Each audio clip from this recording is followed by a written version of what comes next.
Shalom sahabat setia, renungan pagi Warta Insan Berpengharapan yang terkasih dalam Tuhan Yesus Kristus. Selamat pagi, selamat berjumpa kembali dalam renungan Kristen pada pagi hari ini. Salam sejahtera saya ucapkan bagi sahabat semua dimanapun berada. Kiranya damai dan sukacita dari Roh Kudus senantiasa melimpah dalam hati dan kehidupan sahabat sekalian. Sebelum kita mendengarkan renungan firman Tuhan pada pagi hari ini, mari sama-sama kita berdoa. Bapa kami yang ada dalam kerajaan sorga, Bapa di dalam Tuhan Yesus Kristus, Tuhan dan Juru Selamat kami, Bapa yang sungguh amat baik dalam kehidupan kami bersyukur kepadamu ya Tuhan, atas berkat kemurahan Tuhan dalam kehidupan kami. Terima kasih sudah menjaga dan melindungi kami sepanjang tidur malam kami, sehingga kami boleh bangun kembali pada pagi hari ini dengan kesehatan dan kekuatan yang baru. Semuanya karena kasih dan kemurahan Tuhan. Ya Bapa, saat ini kami mau mendengarkan sabda firman-Mu. Berfirmanlah kepada kami ya Tuhan, urapilah kami dan jamalah hati kami, berilah kami hikmat-Mu agar kami dapat mengerti dan taat melakukan kehendak-Mu. Di dalam damai sejahtera-Mu kami telah siap untuk mendengarkan firman-Mu. Di dalam Tuhan Yesus Kristus kami sudah berdoa dan bersyukur kepada Bapa di sorga. Haleluya, amin. Sahabat yang baik hati, ayat renungan kita pada pagi hari ini terdapat di dalam kitab Kisah Para Rasul pasalnya yang ke-11, ayatnya yang ke-1 yang berkata demikian. Rasul-rasul dan saudara-saudara di Yudea mendengar bahwa bangsa-bangsa lain juga menerima firman Allah. Demikian firman Tuhan. Judul renungan kita pada pagi hari ini adalah Intim dengan Firman Tuhan. Sahabat setia, renungan pagi Warta Insan Berpengharapan yang terkasih dalam Tuhan Yesus Kristus. Beribadah dalam pertemuan-pertemuan atau perkumpulan orang-orang percaya dan bersekutu dengan Tuhan adalah dua hal yang berbeda.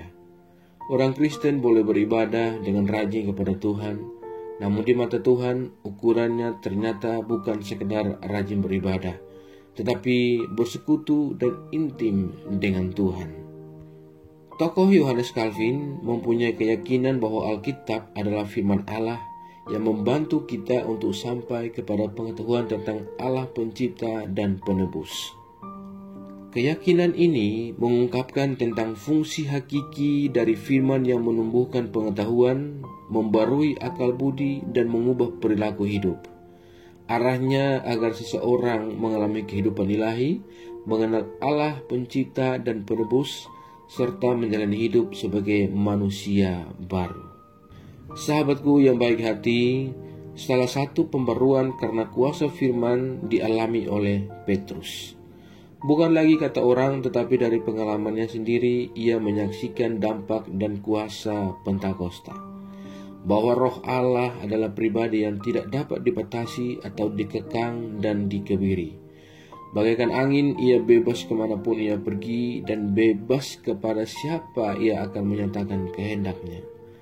Terhadap kuasa Allah yang dahsyat itu, tak kuasa Petrus menolaknya. Selain ia taat kepada pesan dalam penglihatan yang dilihatnya itu, sebaliknya respon tidak simpatik datang dari kelompok orang-orang bersunat yang tetap tertutup dengan hak keistimewaannya bahwa bangsa bukan Israel bukanlah umat Allah, najis dan hidup cemar.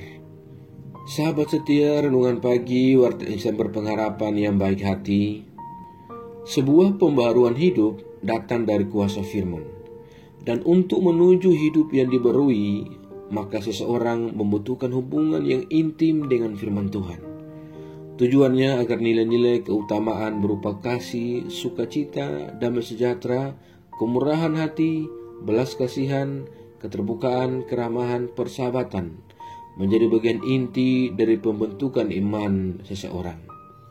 Jika tidak, maka perilaku hidup yang tertutup, merasa benar sendiri, dan sombong rohani akan menjadi gaya hidup yang tidak lagi sesuai dengan firman Tuhan.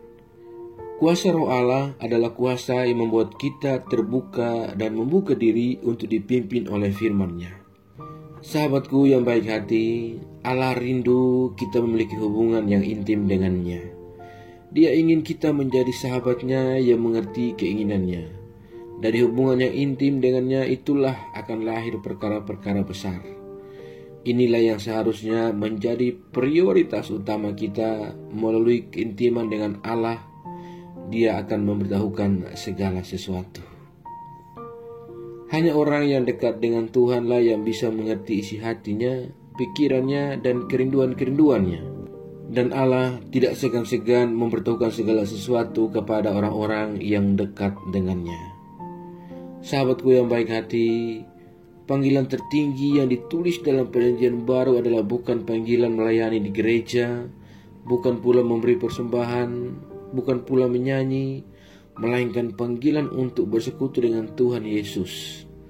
Bersekutu adalah berdoa, dan dalam bahasa Ibrani Perjanjian Lama, kata doa memiliki arti yang luar biasa, yaitu mengusap wajah Tuhan. Kiranya kita semua dapat mengerti dan memahami akan apa yang disampaikan oleh firman Tuhan kepada kita saat ini, dan oleh pertolongan Roh Kudus kita akan dimampukan menjadi pribadi yang senantiasa rindu dan memiliki hubungan yang intim dengan firman Tuhan, dan senantiasa bersekutu dalamnya, dan senantiasa datang untuk berdoa dan mengusap wajah Tuhan. Tuhan kiranya menolong kita dan memberkati kita di sepanjang hari ini. Amin. Mari kita berdoa. Bapa Surgawi, Bapa di dalam Tuhan Yesus Kristus, Tuhan dan Juru Selamat kami mengucap syukur kepadamu ya Tuhan untuk firman-Mu yang sudah kami renungkan bersama-sama pada kesempatan ini. Firman-Mu yang kembali mengingatkan kepada kami semua, agar kami senantiasa memiliki rindu dan kerinduan untuk memiliki hubungan yang intim dengan Engkau ya Allah. Engkau ingin menjadi sahabat-sahabat bagi kami, dan Engkau rindu kami untuk menjadi sahabat-Mu ya Tuhan, yang mengerti akan keinginan-Mu, dan dari hubungan yang intim dengan-Mu itulah yang akan melahirkan perkara-perkara besar dalam kehidupan kami. Dan inilah yang seharusnya menjadi prioritas utama kami, agar melalui keintiman dengan Engkau, maka Engkau akan memberitahukan segala sesuatu kepada kami. Ya Tuhan, hanya orang-orang yang dekat dengan Engkau sajalah yang akan mengerti akan isi hati-Mu, dan kami mau untuk menjadi pribadi yang seperti itu ya Tuhan. Tolong kami dan mampukanlah kami. Barulah hidup kami agar kami senantiasa berjalan seturut firman-Mu. Ajarlah kami agar kami selalu taat dan setia dalam iman kami kepadamu, dan kami tidak terpengaruh dengan hal-hal buruk dari dunia ini, melainkan kami senantiasa percaya dan beriman kepadamu ya Tuhan. Ya Roh Kudus, kuatkanlah kami dan tuntunlah kami agar kami selalu ada di jalan kebenaran firman-Mu. Berkatilah kami di sepanjang hari ini dalam segala tugas dan aktivitas kami. Pimpin dan bimbinglah kami ya Tuhan, agar semua yang kami kerjakan di hari ini boleh menyenangkan dan memuliakan hati-Mu ya Bapa. Ya Tuhan, saat ini hamba kembali berdoa untuk setiap kami yang sedang mengikuti renungan di pagi ini. Tuhan kiranya memberkati kami, menolong kami, dan melindungi kami. Tuhanlah yang akan menjadi jawaban bagi doa-doa kami, dan menjadi jawaban dalam setiap pergumulan kami. Kami yang sedang bergumul dengan sakit penyakit untuk sebuah kesembuhan, kiranya Tuhan menjamah dan menyembuhkan kami. Kami yang sedang berjuang dalam setiap tahap-tahap pendidikan kami, Tuhan juga menolong kami dan berikan kami jalan keluar. Kami yang sedang bergumul sebuah pekerjaan, Tuhan pun demikian menolong kami. Terima kasih ya Bapa, terima kasih Tuhan Yesus yang baik. Kami yang lemah, Tuhan kuatkan. Kami yang sakit, Tuhan sembuhkan. Kami yang sedang bersedih dan bersusah hati, ya Tuhan, berikan kami kekuatan dan penghiburan secukupnya daripada-Mu. Terima kasih ya Bapa. Kami juga berdoa saat ini bagi bangsa dan negara kami Indonesia tercinta. Tuhan berkati bangsa kami.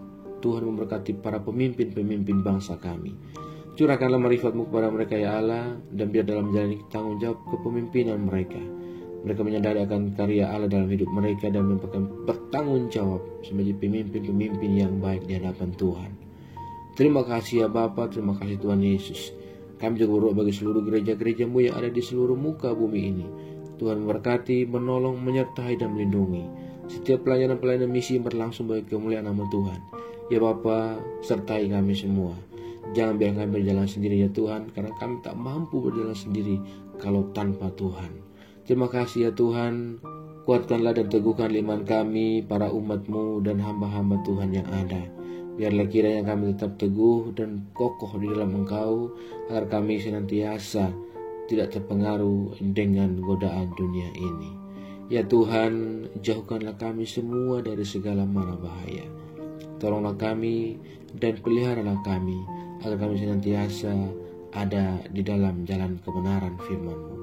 Kami yakin dan percaya bahwa Engkau Tuhan yang baik akan memimpin kami ke dalam rencana-Mu yang indah dalam hidup kami. Di dalam nama Tuhan Yesus Kristus, kami sudah berdoa dan mengucap syukur kepada Bapa di sorga. Ya Tuhan, di dalam pengasihan-Mu kami memohon, dengarkanlah doa kami. Peliharalah kami semua dalam kasih Tuhan kami Yesus Kristus, yang adalah Tuhan dan Juru Selamat kami, yang telah mengajarkan kami doa agung yang sempurna. Kami ucapkan secara bersama-sama. Bapa kami yang di sorga, dikuduskanlah nama-Mu, datanglah kerajaan-Mu, jadilah kehendak-Mu di bumi seperti di sorga. Berikanlah kami pada hari ini makanan kami yang secukupnya, dan ampunilah kami yang kesalahan kami, seperti kami juga mengampuni orang yang bersalah kepada kami. Dan janganlah membawa kami dalam pencobaan, tetapi lepaskanlah kami daripada yang jahat. Karena Engkau-lah yang punya kerajaan dan kuasa dan kemuliaan sampai selama-lamanya. Arahkanlah seluruh kehidupan kita kepada Tuhan dan terimalah berkat-Nya. Tuhan memberkati engkau dan melindungi engkau. Tuhan menyinari engkau dengan wajah-Nya yang kudus dan memberikan engkau kasih karunia. Tuhan menghadapkan wajah kepada engkau dan memberi engkau damai sejahtera. Berkat anugerah dari Bapa Surgawi, cinta kasih karunia dari Tuhan Yesus Kristus, di dalam persekutuan dan penghiburan Roh Kudus, menyertai kita semua, sekarang ini dan kekal, selama-lamanya. Haleluya. Amin. Selamat pagi dan selamat beraktivitas di hari ini bagi sahabat semua. Tuhan Yesus memberkati. Sampai jumpa di renungan berikutnya. Shalom.